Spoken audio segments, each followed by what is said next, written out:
selamat pagi pemirsa. Kilas Nusantara kembali hadir bersama saya Putri Hanifah dengan memberikan 3 informasi pilihan dalam negeri untuk menemani aktivitas pagi Anda. Informasi pertama datang dari orang nomor 1 di Indonesia. Saat perayaan Hari Anak Nasional 23 Juli, Presiden RI Joko Widodo mengucapkan bela sungkawanya terhadap korban perundungan di Tasikmalaya. Presiden pun menegaskan agar hal tersebut tidak terulang kembali. Beralih ke Solo, Jawa Tengah, Menparekraf Sandiaga Uno turut berpartisipasi melakukan estafet sejauh 5 km dari kawasan Purwosari hingga Balai Kota Solo saat mengikuti kirap obor api abadi ASEAN Para Games. Selanjutnya pemirsa, ada hal unik dari Jember. Dalam gelaran Jember Kota Cerutu Indonesia atau JKCI 2022, terdapat peragaan busana di tengah kebun tembakau. Dengan busana yang ditampilkan menonjolkan batik Jember yang memiliki motif tembakau dan kopi. Hal itu dimaksudkan untuk menggairahkan ekspor tembakau. Berikut informasi selengkapnya untuk Anda. Ini buku. Buku gunanya untuk apa? Anak-anak harus belajar semuanya. Harus senang baca buku ya. Presiden Joko Widodo menghadiri puncak dari rangkaian Hari Anak Nasional dengan tema Anak Terlindungi Indonesia Maju pada 23 Juli 2022 di Taman Teshman Kebun Raya Bogor, Kota Bogor, Jawa Barat.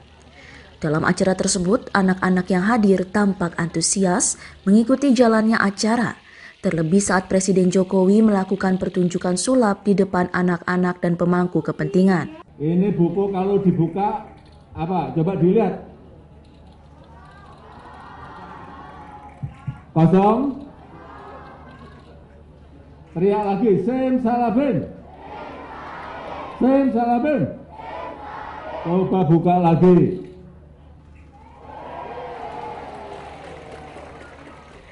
Usai acara, Presiden menyampaikan keprihatinan mendalam kepada korban perundungan yang terjadi di Tasikmalaya dan menegaskan penyiksaan atau kekerasan fisik dan kekerasan verbal agar tidak terjadi kembali. Dan hal tersebut menjadi tanggung jawab bersama.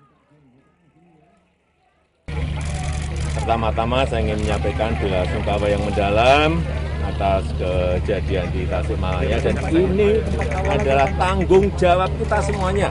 Tanggung jawab orang tua, tanggung jawab para pendidik, tanggung jawab sekolah, tanggung jawab masyarakat, agar bullying, perundungan ke depan tidak terjadi lagi.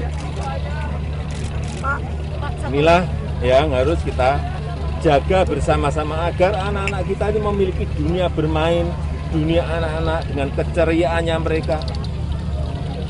Jangan sampai terjadi lagi yang namanya perundungan.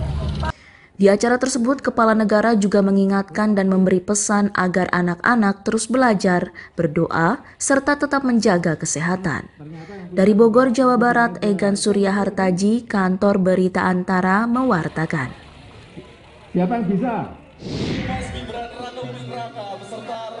Estafet obor atau Torch Relay ASEAN Para Games 2022 berakhir di Solo.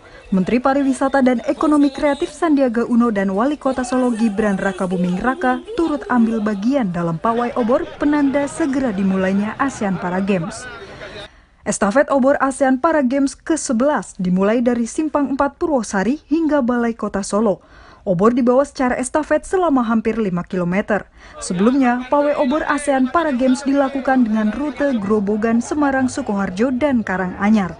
Menteri Pariwisata dan Ekonomi Kreatif Sandiaga Uno membawa obor berada di barisan depan. Gibran bersama jajaran Forkopimda dan artis ibu kota turut berlari mendampingi Sandiaga.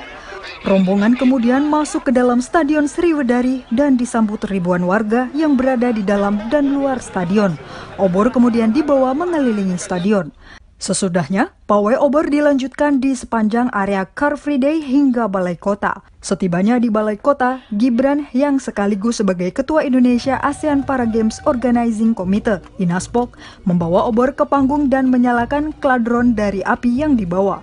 Menteri Pariwisata dan Ekonomi Kreatif berharap adanya pentas olahraga tingkat internasional sekaligus mengenalkan pariwisata dan produk kreatif Indonesia, sehingga ekonomi dan pariwisata Indonesia semakin menggeliat usai terpuruk akibat pandemi COVID-19. Saya ini fokus tugas Bapak Presiden untuk membangkitkan pariwisata, ekonomi, dan hari ini tugas khusus beliau support ASEAN Para Games dan 1.800 atlet dengan konsep sports tourism atau wisata berbasis olahraga. Dan arahan Bapak Presiden kita fokus, ya tentunya angka-angka itu pasti diapresiasi. Tapi bagi saya yang akan menjadi ukuran adalah bagaimana masyarakat pariwisata, terutama yang ada di Solo, sekarang mulai meningkat ekonomi. ASEAN Para Games ke-11 akan digelar mulai 30 Juli mendatang. Pembukaan dilangsungkan di Stadion Manahan Solo. 11 negara di Asia Tenggara akan ambil bagian dalam pentas olahraga atlet disabilitas se-Asia Tenggara. Sementara Kladron akan disemayamkan di Balai Kota selama sepekan hingga upacara pembukaan ASEAN Para Games. Dari Solo, Jawa Tengah, Denik Apriani, Kantor Berita Antara, mewartakan.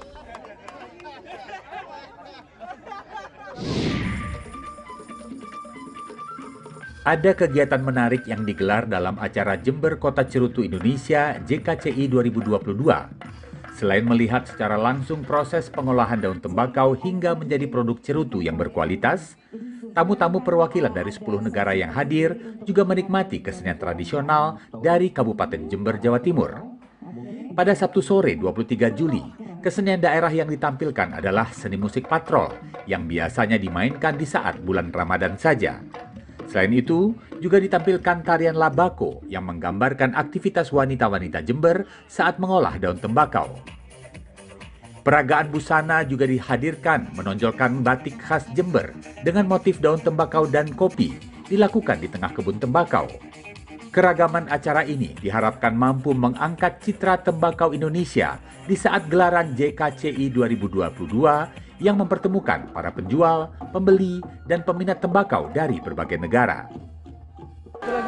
Jadi kami lihat potensi Jember unik ya. Jember itu aneka ragamnya luar biasa.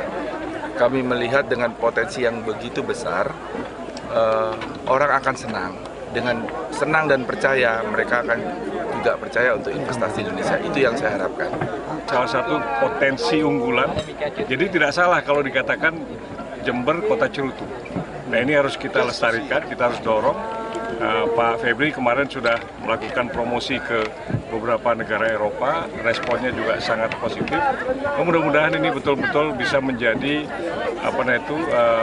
pionir ya, yang sangat bagus untuk bisa dikembangkan di Indonesia, mulai dari Kota Jember. Adapun yang hadir dalam acara tersebut adalah perwakilan dari negara Argentina, Republik Ceko, Zimbabwe, Nigeria, Serbia, Kuba, Bahrain, Duta Besar UN World Food Program, Atase Imigrasi Kedutaan Besar Yaman, dan perwakilan Embassy Uzbekistan. Gelaran JKCI 2022 ini diharapkan mampu mengangkat transaksi ekspor tembakau Jember sehingga membawa dampak positif bagi perekonomian daerah dan juga perekonomian nasional. Pada tahun 2022-2021, tembakau yang diekspor dari Kabupaten Jember mencapai jumlah 28,5 ribu ton dengan nilai transaksi sebesar 148 juta dolar Amerika Serikat. Dari Jember, Jawa Timur, Hamka Agung, Kantor Berita Antara, mewartakan. Pemirsa, informasi terkait upaya menggairahkan ekspor tembakau tersebut menjadi penutup Kilas Nusantara pagi kali ini. Namun Anda tak perlu khawatir karena masih dapat mengakses informasi lainnya yang terdapat pada portal antaranews.com, kanal YouTube Antara TV Indonesia, serta saluran UCTV Antara. Pemirsa, jangan lupa untuk menyaksikan Kilas Nusantara yang akan kembali hadir malam nanti pukul 20.00 waktu Indonesia Barat. Selamat pagi dan semangat beraktivitas!